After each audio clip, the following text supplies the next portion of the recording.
Muy buenas noches y bienvenido a un nuevo programa de debate este día jueves 26 de enero. Hoy es día de debate periodístico para analizar los temas más importantes de los últimos días. Uno de ellos, por supuesto, todo lo que ha significado esta todavía no concluida semana del nuevo presidente de los Estados Unidos, que ha hecho una cantidad de cosas que tienen al mundo asombrado. Vamos a hablar también de cómo está la situación interna en relación a lo que debiera ser en estos momentos un diálogo permanente entre el gobierno y el Partido Arena, y hablaremos también de los casos de espionaje si no alcanza el tiempo. Presento inmediatamente a mis invitados. Ricardo Chacón, editor jefe del Diario de Hoy. Buenas noches. Buenas noches, Nacho. Buenas noches, compañeros. Francisco Valencia, director de Diario Colatino. Buenas noches. Buenas noches, Nacho, Ricardo, Gabriel y amigo televidente, un placer. Y también Gabriel Trillos, director editorial de Grupo LPG. Buenas noches, Nacho. Siempre un gusto estar acá. Francisco, Ricardo, un gusto. Saludamos, por supuesto, y con mucho agrado, a la Central de Seguros y Fianzas que hace posible este primer segmento de debate. Durante 30 años hemos consolidado nuestro liderazgo en fianzas. Somos expertos en seguro de personas, seguro de daños, fianza segura. Nuestro servicio es de calidad, ágil y oportuno. Alcancemos juntos nuestras metas, porque los salvadoreños no nos dejamos vencer. 3 décadas de desarrollo. La Central de Seguros y Fianzas. Por 30 años, su centro de confianza. Bueno, los de Madrid ahora se preocupan del béisbol, me dijiste. Eso estabas diciendo. No sé, en realidad. Solo béisbol, ya no ven fútbol. Ya. No te sabría decir. Me lo imaginaba. Bueno, señores. Por lo menos hubiera dicho basquetbol, ¿verdad? Sí, pero ya no sabe nada de fútbol. Pero dice que béisbol, así pues son. sí, bueno, yo creo que el asombro ha sido de todos, aunque muchas cosas se esperaban después de la campaña de quien fue el candidato presidencial, hoy presidente Donald Trump. Y hay cosas que están preocupando bastante, no solamente a México, sino también a El Salvador. ¿Qué ha pasado en las últimas horas? Bueno, como dijimos ayer, firmó el presidente Trump lo que va a ser un decreto para la construcción del muro, pero también ha estado señalando que este muro va a beneficiar a México, porque en el fondo lo que ataja es la migración centroamericana. Ya estamos nosotros, los centroamericanos, ya estamos en el discurso del presidente norteamericano y eso se vuelve preocupante. El gobierno ha señalado que el canciller por lo menos ha llamado a la calma, sobre todo a los salvadoreños que residen en los Estados Unidos, y ha dicho que la Alianza para la Prosperidad se mantiene, que eso va a ser un punto importante de todo lo que el gobierno pueda hacer, pero además ha señalado el gobierno que se está preparando un plan de contingencia para recibir deportaciones de salvadoreños con antecedentes, que es lo que el presidente de Estados Unidos nuevo ha prometido, ha dicho que así va a ser, ha asegurado. Señores, Trump, El Salvador. Ricardo, ¿quieres empezar? Bueno, poco complicado.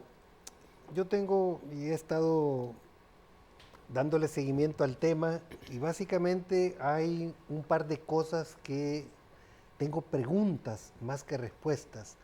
La primera tiene que ver con si la población estadounidense que dio el voto a Trump, ¿qué es lo que está pensando? Y si realmente lo que está haciendo el presidente ahora de Estados Unidos responde a ese público, a ese pueblo estadounidense que le dio el voto y que está cansado de muchas cosas, entre otras que se ha olvidado por las administraciones. Y habrá que esperar las encuestas, habrá que esperar qué es lo que pasa de cara a esa población que sin duda alguna, igual que nosotros, está sorprendida, igual que todo el mundo está sorprendido de lo que está sucediendo. Entonces, este primer nicho de preguntas es, bueno, ¿qué estará pensando el estadounidense medio? Y el otro tiene que ver con el status quo o el estado de las cosas estadounidense, la institucionalidad estadounidense que tiene previsto Y no solamente tiene previsto, sino tiene mecanismos para enfrentar el desorden, para enfrentar posibilidades de que rompa la institucionalidad. Los anuncios que ha hecho Trump son importantes, nos atañen a nosotros directamente, pero al menos requieren dos cosas. Uno, aprobación de presupuestos. O sea, el presidente puede decretar muchas cosas, el presidente estadounidense puede aprobar muchas cosas, pero después de eso tiene que darle sostén económico, y para darle sostén económico tiene que hacer ¿qué?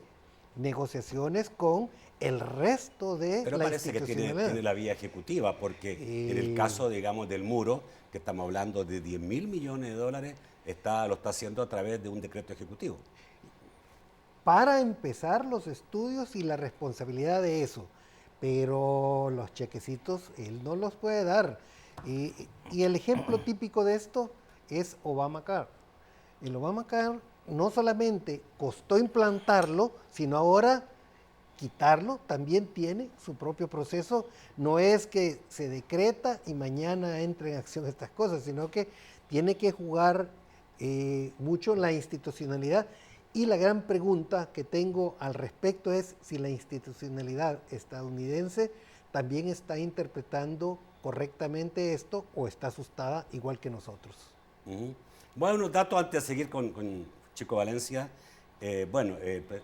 Donald Trump dijo hoy día que iba a cobrarle definitivamente el muro a México y que perfectamente se le podía aplicar un 20% de arancel a las importaciones. O sea, hoy día las exportaciones mexicanas, que suman 298 mil millones de dólares a los Estados Unidos, están amparadas en cero arancel, producto del... Pero eso no es así nomás, tendría que ir a la OMC en todo caso.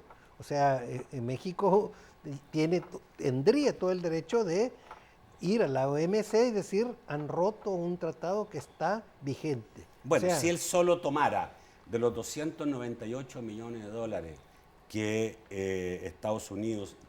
que México exporta a Estados Unidos y que corresponden al 80% de sus exportaciones. 80% exporta a Estados Unidos, por eso el problema de México es tremendamente grave.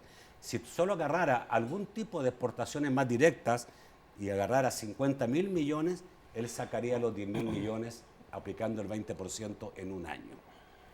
Así de simple. Bueno, señores, así está la cosa. Yo también creo que habría que agregar el problema económico que se puede generar en México y que puede repercutir en el resto de la región. Y en Estados Unidos. Y en Estados Unidos. Vamos a ver. Chico. Mira, quizás comenzar con una pregunta que se hacía Ricardo, que qué estará pensando la gente que votó por Trump. Pues yo creo que esta gente que votó por Trump están felices de que ha hecho lo que les prometió en campaña, porque lo que está cumpliendo, lo que está haciendo hoy es lo que prometió en campaña. Y hay ya algunos estudios, que lo he leído con alguna gente, analistas expertos, que aseguran que con todo este ofrecimiento de la campaña electoral de Trump, despertó el interés de mucha gente que se ha caracterizado también por ser antiinmigrante. Entonces, yo creo que esta gente debe estar feliz porque su candidato, hoy presidente, está cumpliendo. Y eso, creo yo, es lo más preocupante para Centroamérica, para México, para los latinoamericanos. ¿Por qué?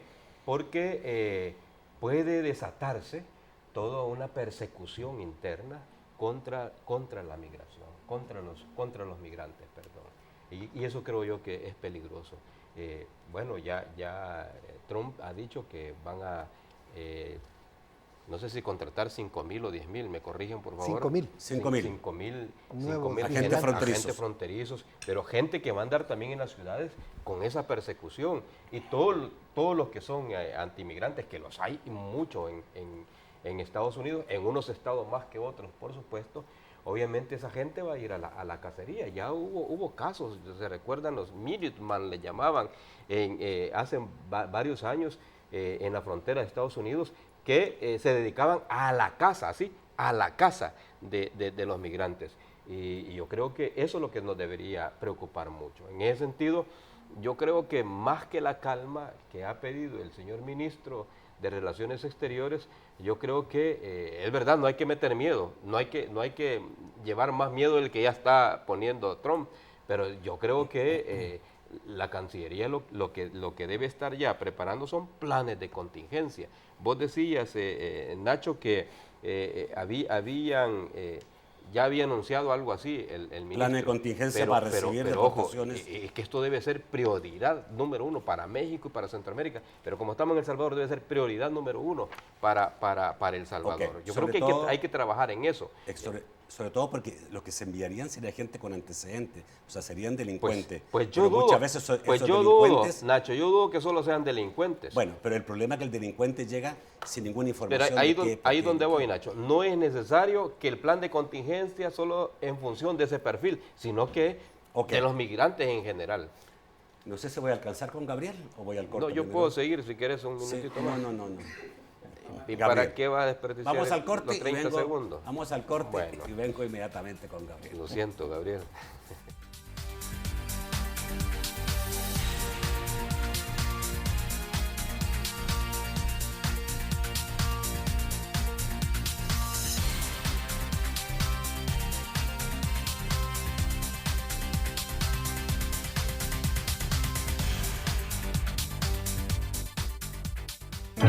Hace 25 años llegó la paz y con ella caminamos hacia el país que queremos. Un país moderno donde la unidad y la esperanza transformen vidas. En la Plaza y Monumento de la Bondad del Aeropuerto Monseñor Romero dejamos un legado para futuras generaciones, con una nueva pasarela que conecta al estacionamiento, dignificando el recibimiento de la gente que nos visita. Sepa, somos gente que va más allá. Con la violencia en El Salvador en los niveles más altos de la última década, el éxodo no parece disminuir. Yo no puedo salir a trabajar fuera de mi colonia porque me matan. Son seres humanos con historias reales, de pobreza, de violencia. Los criminales en este país tienen derecho a un abogado. Como no son criminales, no tienen derecho. Pero también de esperanza. Aquí y ahora, con María Elena Salinas y Teresa Rodríguez. Domingos, 10 de la noche, por BTV, 24 horas contigo.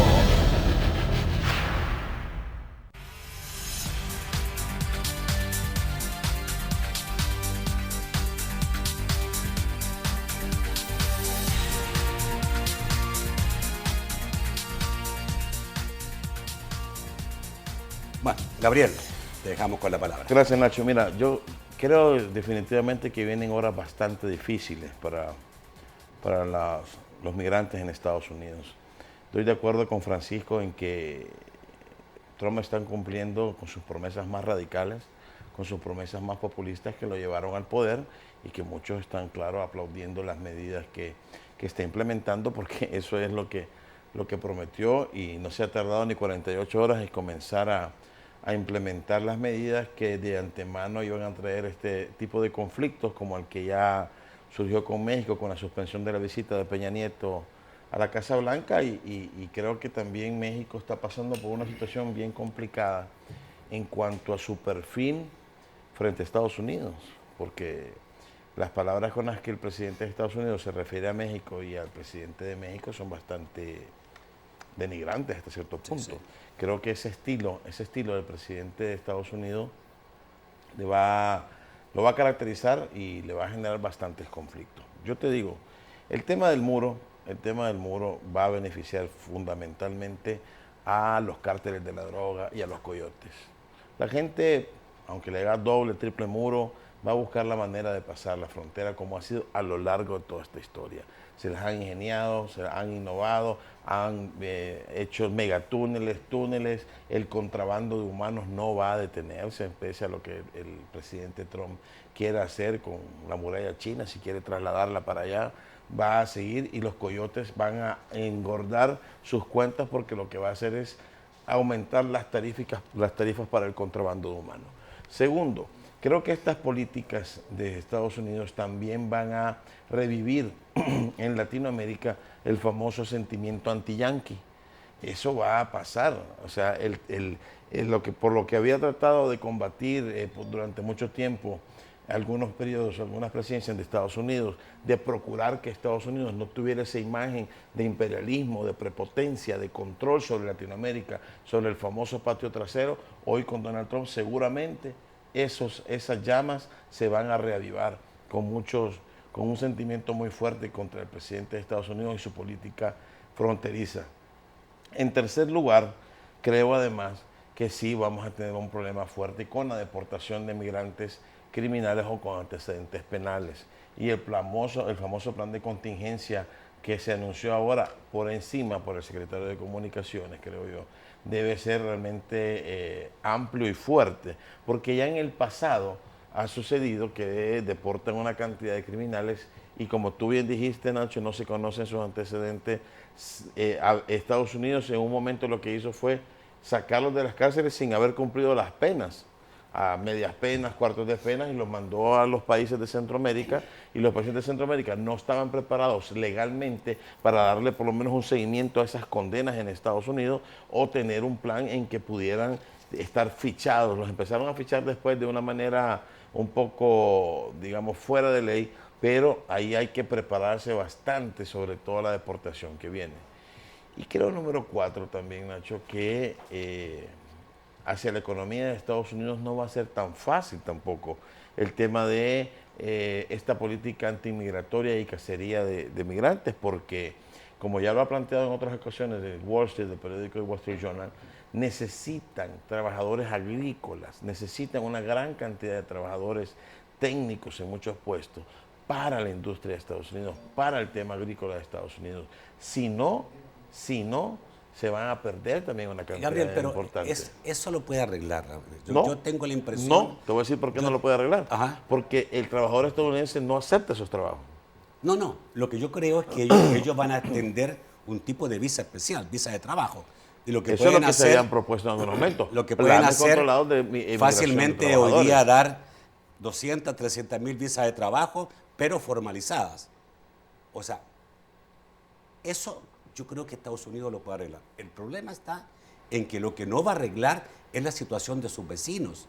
Y el mundo no se vive hoy día individualmente. Pero Nacho, nadie puede vivir individualmente. Pero vienen otros conflictos internos para Estados Unidos.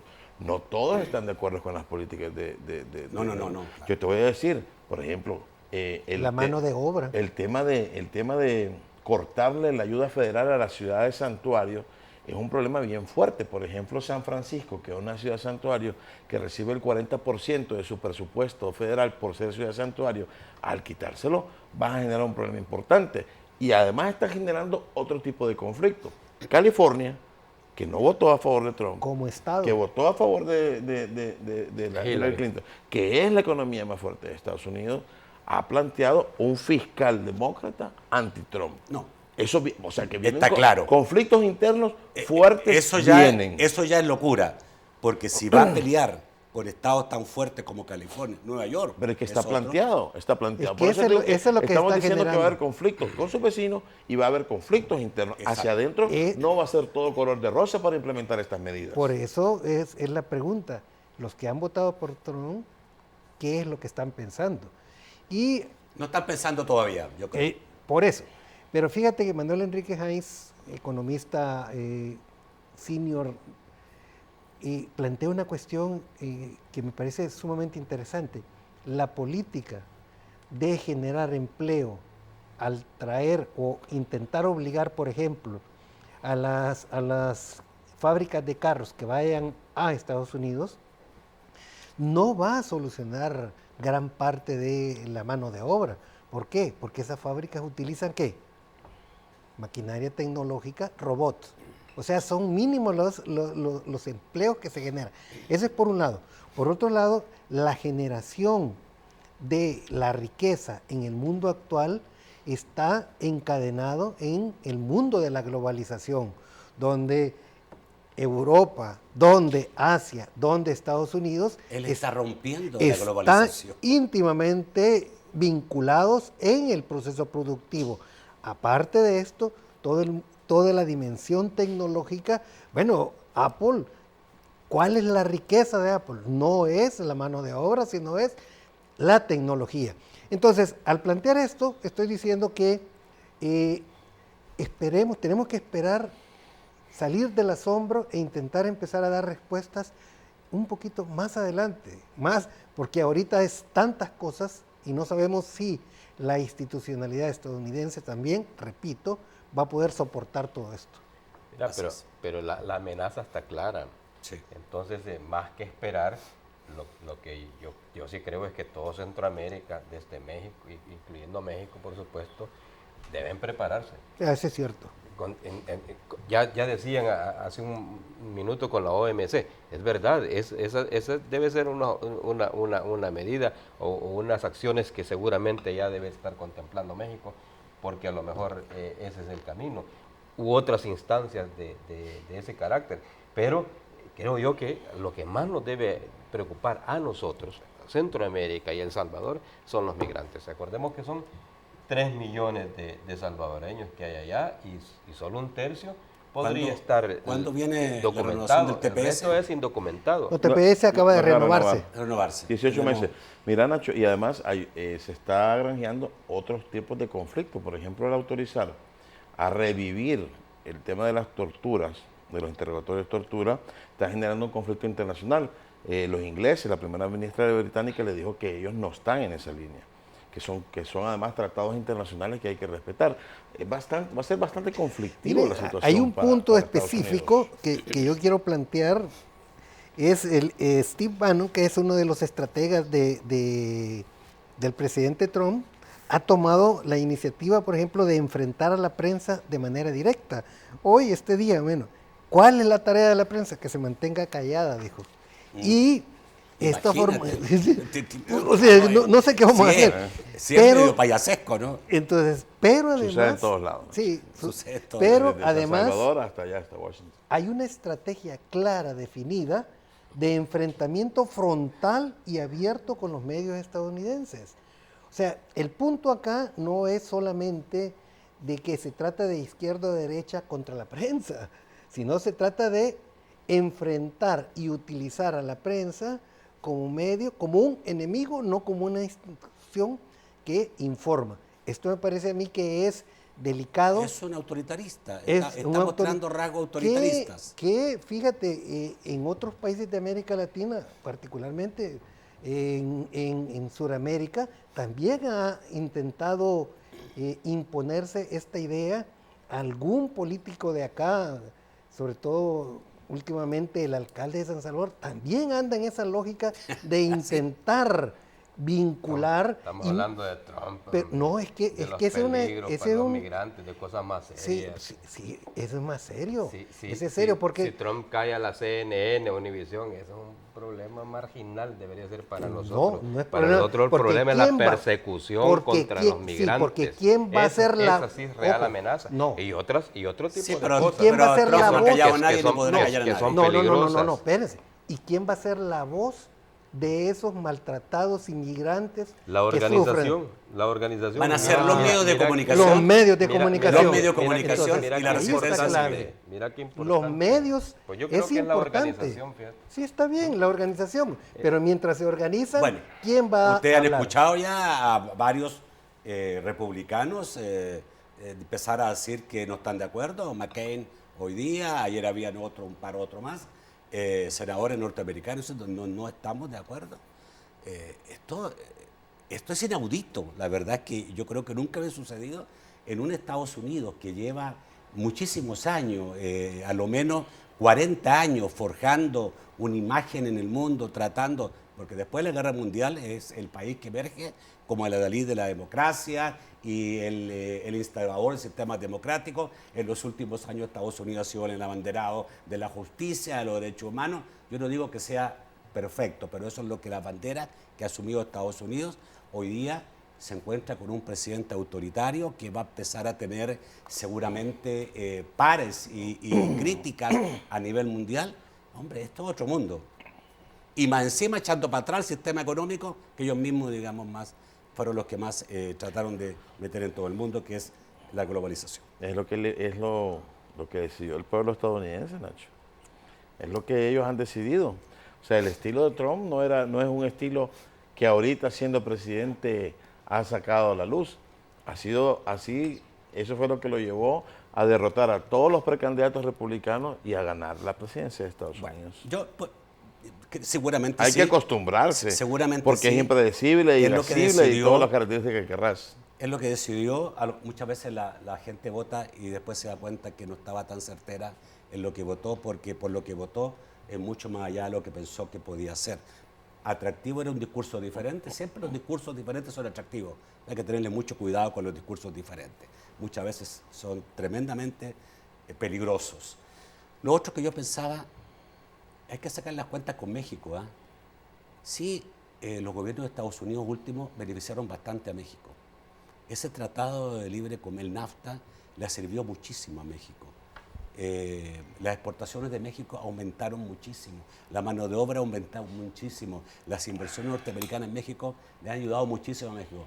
No sé si México ha crecido y creció al ritmo de todas esas cosas que tuvo buenas. Yo tengo mis dudas de qué tanto benefició a México con el NAFTA. Solo imagínate ahora. Nosotros, sí, por ejemplo... Sí le benefició a México. Le ha beneficiado a México. Habría Nacho, que ver un punto. que ya no produzcan sus propios maíz, igual que nosotros, sino que lo tengan que imponer Estados Unidos. Hay que comprarse en Estados Unidos. Eso le ha pasado a México. Eso nos pasó a nosotros. Hay una lista clave, Nacho, más allá del tema del NAFTA, y es el tema de la seguridad.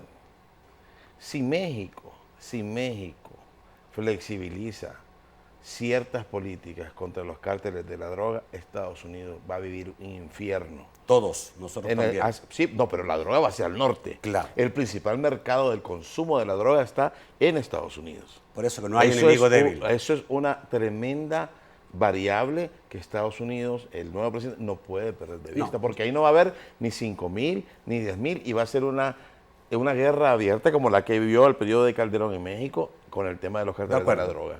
De acuerdo, eso es muy cierto lo que tú dices. Yo me refería a México solamente pensando en que las dependencias terminan siendo malas.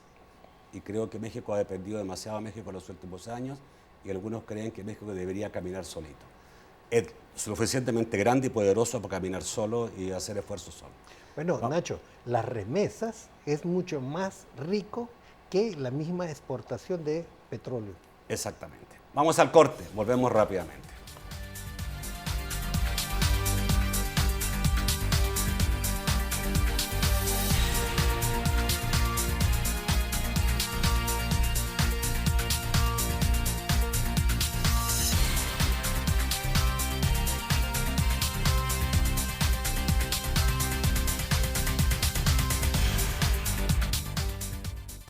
Durante 30 años hemos consolidado nuestro liderazgo en fianzas.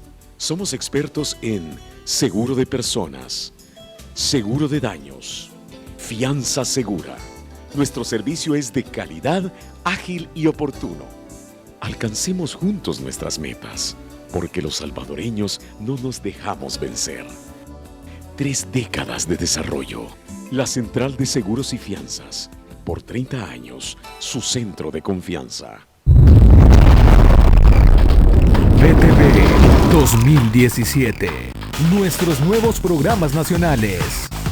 Salud y nutrición. Talk show. Noticias. Entrevistas. Música. Sé parte de un canal que está 24 horas contigo.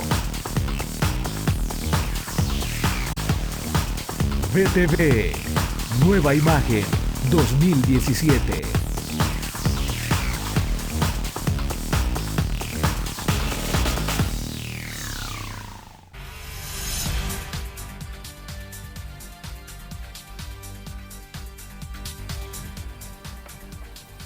El tercer segmento de debate gracias a Sistema Fede Crédito. Con tus tarjetas de crédito del Sistema Fede Crédito, disfruta de las mejores ventajas. A ver, el otro tema, el segundo tema es este impasse político creado en el país al retirarse Arena de las mesas de negociación. En los últimos días el FMLN ha estado urgiendo a que Arena vuelva a estas mesas de negociación, la mesa fiscal específicamente, y está señalando que si hay un impago que puede ser no tan lejos del mes que estamos ahora, sería culpa del partido Arena. Así lo han dicho funcionarios de gobierno. Señores, ¿qué hacer? Bueno, ahí está una nueva propuesta que ha hecho el presidente, ¿verdad? Y ya con la facilitación de un representante de las Naciones Unidas, el caso de Benito Andión.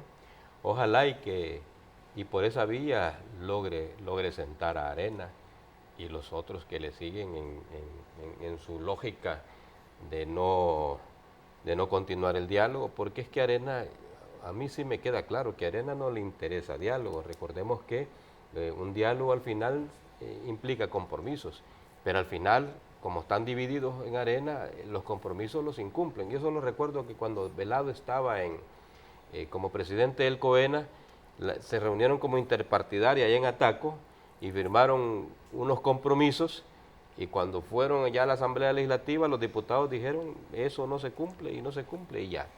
Entonces el tema del diálogo a Arena le ha salido bastante difícil, porque lo que hace el COENA lo desconoce los diputados. Y por ejemplo, la diputada Milena Calderón, cuando se había llamado a la mesa para el presupuesto, ella dijo, junto con otros diputados, que no tenían por qué estar negociando en ese momento el presupuesto fuera de la Asamblea Legislativa, porque la instancia donde se discute era ahí, en la Asamblea. Es decir, la diputada Milena Calderón estaba descalificando ya al mismo Interiano y al jefe de fracción, que era el que estaba en la parte de la negociación. Entonces, ese es un tema también que afecta cualquier decisión de diálogo de parte de Arena. Y por el otro lado, mire, Arena todo lo está viendo en función de la desestabilización, en función de la gobernabilidad. Hoy, como no logró mantener el tema del presupuesto en su lógica, en su agenda para la desestabilización, dado que la negociación surtió efectos por otros lados a partir de las negociaciones del FMLN con Gana, PCN y PS, pues obviamente no le quedaba más que hacer un gesto, un capricho y salirse de las mesas.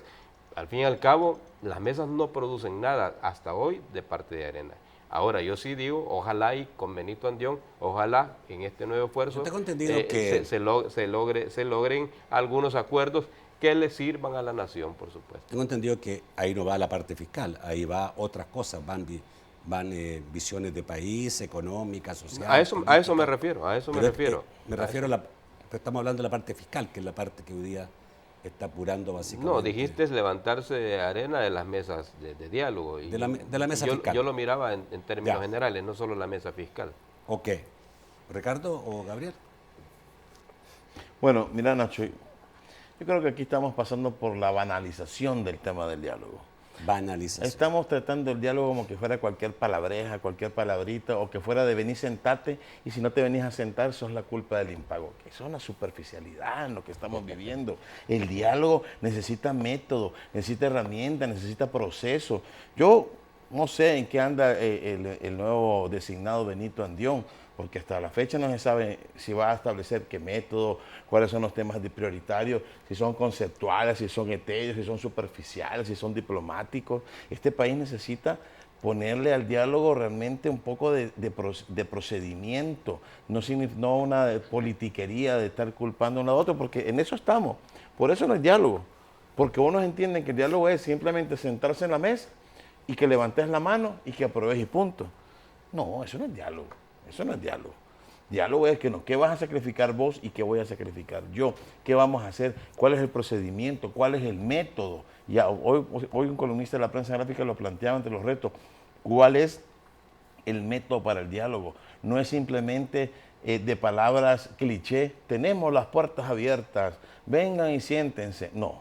O O sea, de una vez por todas, si queremos llegar a acuerdos claros, hay que sentarse con propuestas concretas, no con conceptos superficiales ni banales. Y creo que hasta el momento ambas partes están jugando con el país en muchos de los puntos. Creo que no ha habido, en el caso del partido de gobierno, el gobierno no ha habido grandes sacrificios y muestras sobre lo que se van a sentar en la mesa. Creo que de parte de Arena no hay unas propuestas abiertas y concretas y profundas sobre lo que están planteando de por qué no están en la mesa, más allá de una rabieta porque se le aprobaron con 43 votos el presupuesto, qué es lo que quiere en realidad al fondo del asunto. Creo que ahí, Nacho, estamos cometiendo un tremendo error por el país banalizando este tema del diálogo. ¿Cómo se llama? Usted sabe muy bien cuando se hace una pausa de guerra, una pausa... Una tregua. Una tregua. Yo creo que aquí falta una tregua, Ricardo, para empezar a dialogar, porque si estamos peleando antes de dialogar... Yo quiero traer a cuenta el llamado Plan de Nación, que ha sido probablemente el proyecto más exitoso en los últimos, después de los acuerdos de paz, que duró básicamente 3 o 2 gobiernos, fue finiquitado por el ahora expresidente que radica en Nicaragua. Me imagino que porque no le interesaba, pero ese llamado acuerdo de paz o acuerdo de nación que planteaba, por ejemplo, desarrollar la zona oriental, convertir al país en un país competitivo con un objetivo bien definido, hacer de la educación la estrategia fundamental para alimentar el desarrollo económico con infraestructura. ¿Qué es lo que tenía de base esa metodología de trabajo? Tenía de base la voluntad de diversos sectores para lograr acuerdos. Y en la actualidad, aunque esté el delegado de las Naciones Unidas en El Salvador, bueno, estos días no está, pero aunque esté acá, fue pedido por el gobierno de Sánchez Serén, fue dado por las Naciones Unidas porque es una petición que no puede decir que no, pero que no garantiza que va a haber ningún resultado mientras no haya la voluntad para poder ponerse de acuerdo. Si no logramos ponernos de acuerdo en las prioridades de país, por ejemplo, en el tema fiscal, en el tema de pensiones, como decía esta mañana un amigo, ¿cómo nos vamos a poner de acuerdo bajo la dirección de un embajador de las Naciones Unidas sobre temas más fundamentales? Se requiere voluntad, se requiere decisión de cumplir esa voluntad. Y en la actualidad ni hay voluntad ni hay decisión de poder llegar a acuerdos. Está tan polarizado, y no es que esté malo la polarización, sino que está tan polarizado que no les deja ver más allá de la realidad cotidiana. Mientras tengamos esta dimensión, no van a haber acuerdos realmente que nos lleven a un mejor futuro. A ver, tú decías algo solo quiero referirme a 2 cosas. Uno, a la banalización de la que habla Gabriel Tríos, que seguramente ese va a ser el discurso de Arena a partir de mañana, que por eso no se sientan en la mesa porque es banalización. Bueno. Claro, ustedes discuten esas cosas, pero miren, la verdad es que hay varias cosas que se han logrado a partir de diálogos, a partir de acuerdos, y no han sido banales. El Consejo de Seguridad mismo, donde están representados muchos sectores, varios sectores, inclusive en un principio estuvo Arena, hoy ya no está Arena, bueno, ya no llega.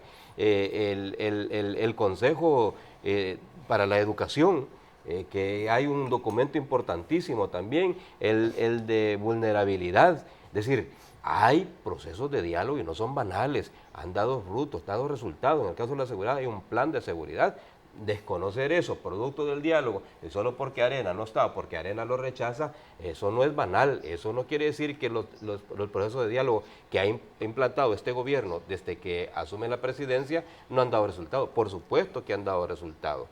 ¿Dónde es que no ha dado resultados? En algunos temas concretos que tienen que ver con votaciones o con decisiones en la Asamblea Legislativa. ¿Y por qué no ha dado resultados? No es porque haya banalización, sino porque Arena está en una agenda desestabilizadora, y eso no es politiquería, Gabriel Tríos.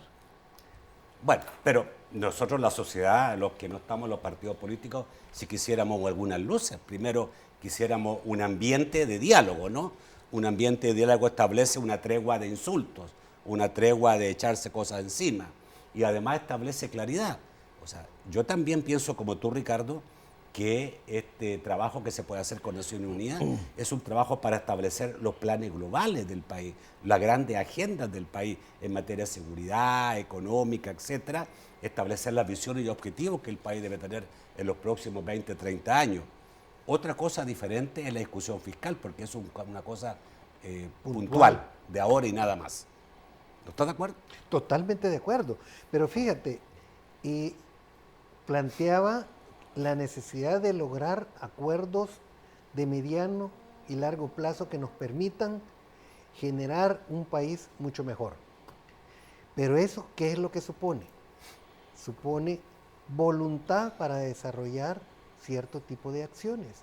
Y si no hay voluntad de eso, mucho diálogo puede hacer, mucho diálogo, pero no se va a lograr nada.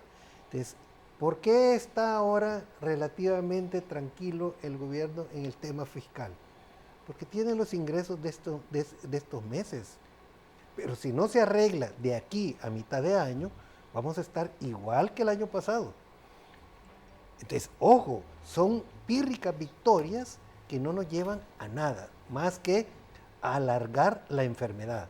Y eso me parece que mientras no logremos desarrollar esto y mientras no podamos abstraernos y poder ver el conjunto de cara al mejor futuro, poco vamos a avanzar. Ok. No, Nacho, nada más apuntar que sí hay politiquería, porque en los temas fundamentales, por ejemplo, en el tema económico, no hay avances. No hay avances en el tema económico. En el tema de promoción de la inversión, el mismo presidente de Proesa, seguramente de los que admira Francisco, hablaba... Sí, claro que sí, lo respeto, Sigfrido Reyes. Por eso estoy diciendo que lo admiraba, me está dando la razón. Por supuesto. Bueno, entonces, de los que admira Francisco, entonces... ¿Por qué voy a negar a los amigos? Dice que no hay una política adecuada de promoción de inversiones. Bueno, ¿y a quién corresponde? Al mismo gobierno. ¿Y a quién admiras vos? Al mismo gobierno, digo yo. Entonces, ¿en qué estamos? O sea, no hay voluntad. Yo comparto con Ricardo que no hay voluntad. Segundo, no hay método. Tercero, lo que hacen es sacar a los voceros más extremos, más ortodoxos, para poder darle golpes al tema del diálogo y cualquier proceso. Así no se va a ningún lado. Bueno, señores, vamos al corte. Volvemos rápidamente.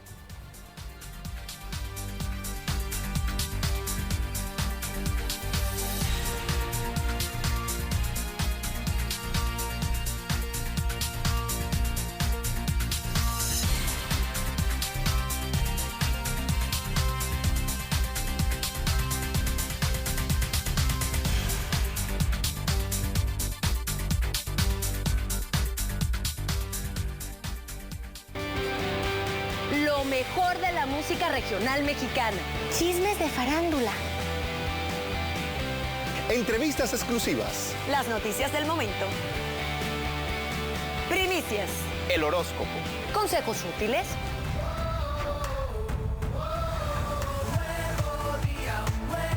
Un nuevo día. De lunes a viernes, 7 de la mañana. Por BTV, 24 horas contigo. Soy Diana Durán y en punto de las 6 de la tarde les mantendré informados de una forma ágil y veraz.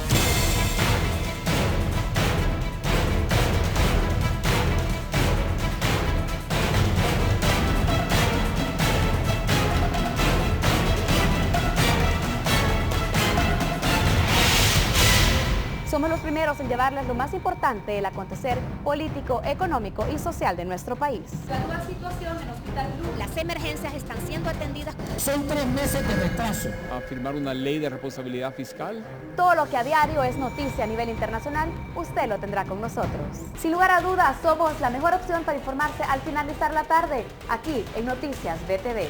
Noticias BTV. De lunes a viernes, 6 de la tarde, por BTV, 24 horas contigo.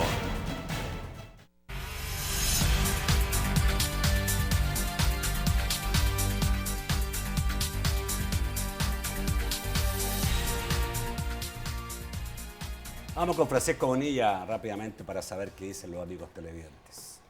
Muy buenas noches, un placer saludarles. Vamos a comenzar con Rina Franco. Dice, no lo despertó, lo sacó a la luz. Triste que muchos quieren, quienes lo apoyan son latinos sin propia identidad. Esto sobre lo que plantea Francisco Valencia de despertar el antiinmigrante. Lorena Candray dice, muy de acuerdo con Gabriel, con esas medidas extraordinarias de Trump, lejos de beneficiarse, nos afectará mucho, afirma. Dice Rafael Hernández, los inmigrantes se van por falta de trabajo y violencia aquí. Exijamos a nuestros políticos cambios y no a Estados Unidos. Miguel Martínez dice, pienso que no hay que desestimar las grandes y constantes marchas contra Trump y el aumento de ciudades santuarios. Emilio Gutiérrez, es importante el trabajo que hace en la Sala del Constitucional fomentando la institucionalidad para reforzar el sistema judicial. Esto ante las probables deportaciones de personas en conflicto con la ley en Estados Unidos. Armando Espina dice, los estadounidenses serán blanco de fanáticos, aún llegando como turistas, y el respeto por ellos se perderá. Noé Montero dice, o Monterrosa dice, Trump en 6 días está cumpliendo lo que prometió en su campaña. Si creyeron que era promesa de pastoras, se equivocaron. Roque López dice, es de prepararse antes de que lleguemos a ser un país como México, Colombia y otros, ante la afirmación del peligro del narcotráfico que hacía Gabriel Tríos. Finalmente, Saúl Montoya dice, ninguno tiene compromiso con el país, su compromiso va enfocado en sus intereses y ganar votos. Vamos al estudio para las respuestas. Bueno, se le puede decir cualquier cosa al presidente de los Estados Unidos, pero que no cumple, no se le puede decir. Ojalá los políticos en nuestro país cumplieran las promesas de campaña, ¿no? Mira, hubo un televidente que tiene una opinión, me parece a mí, excelente. Nuestra tarea ahora es exigirle a nuestros políticos, no a los políticos del extranjero. Y nuestros políticos realmente tienen que quitarse esa venda de los ojos y poder, entre otras cosas, primero, poder lograr acuerdos que nos permitan desarrollar el país, caminar por el sendero del progreso. Ponerse de acuerdo en cuestiones concretas, específicas, como por ejemplo, planes para atender a nuestros compatriotas que tarde o temprano van a venir y, lo mejor, que no tengan que tener que emigrar para poder desarrollarse. Esto es todavía mucho más responsabilidad de nuestra clase política. Mira, Nacho, yo también quiero referirme al mismo, creo que es el mismo televidente. Sí, y decía que cambios hay que hacer en el país, y creo que es correcto plantearlo, pero no olvidemos que la migración es natural, ¿no? Si lo estudiamos históricamente, nos vamos a dar cuenta que a ver, no es cuestión de incentivarla o desalentarla. La migración es natural. Estados Unidos mismo está formado por inmigrantes. Los nativos los mataron casi todos, y a los pocos que dejaron vivos los mantuvieron prisioneros siempre en lugares parecidos a los guetos que tenía Hitler. Esa es la verdad de Estados Unidos, un país de migrantes o de inmigrantes, y que hoy abandera la lucha contra la migración.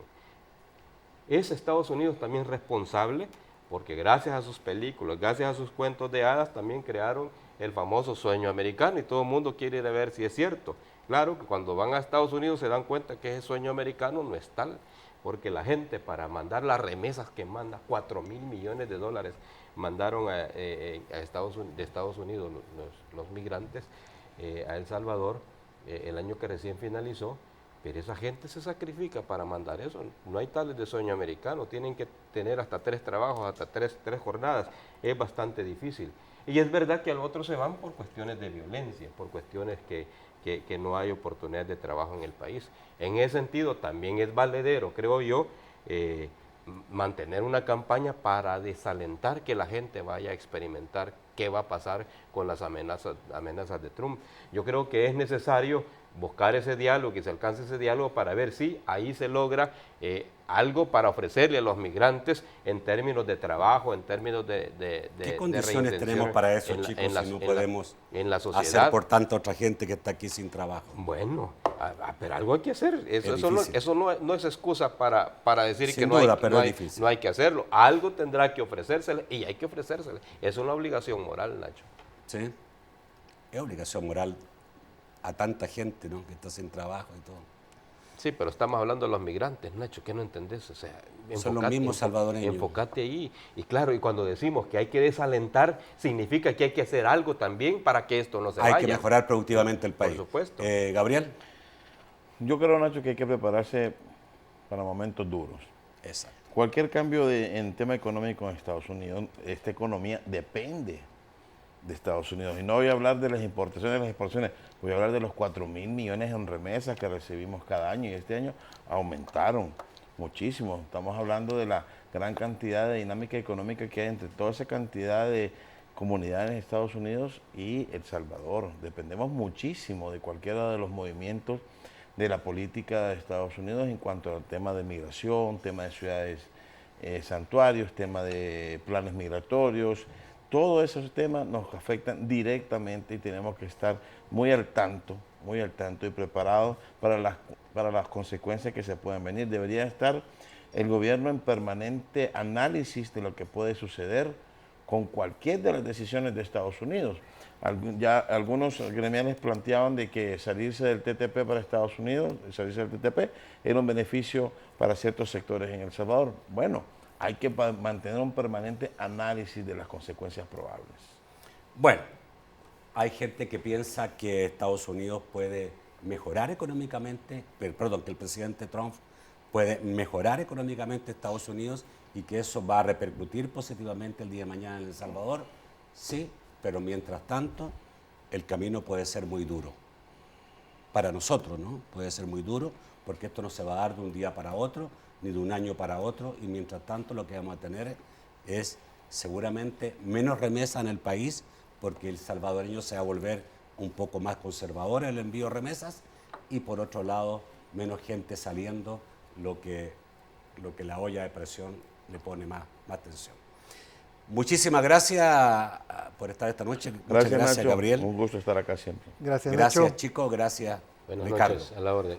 Gracias a usted, amigo televidente. Yo los espero mañana a las 8 de la noche. Mañana vamos a estar conversando con dos diputados, uno de Arena y otro del FMLN, sobre la situación de Hacienda en el país fiscal. Está con nosotros mañana Rolando Mata, diputado del FMLN, y Ana Vilma Escobar del Partido Arena. Los espero mañana a las 8. Buenas noches.